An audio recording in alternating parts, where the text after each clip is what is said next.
வரத்தை கேட்டு பார்த்தான் கொடுக்கவே இல்லை. காளை முகத்தை கடைசி வரை அவ பார்க்கவே இல்லை. இருந்த போது ஏற்க மறுத்தாள், அதுதான் பிடிவாதம். இருந்த போது ஏற்க மறுத்தாள், அதுதான் பிடிவாதம்.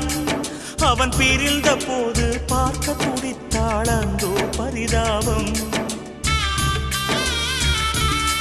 பிரிவே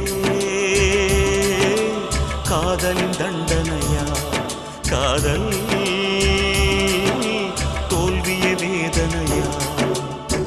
காதல் தேடி வாழ்ந்த காளை கை கூடி வந்த வேளை பார்க்க வந்தாள் ரோஜா மாலை.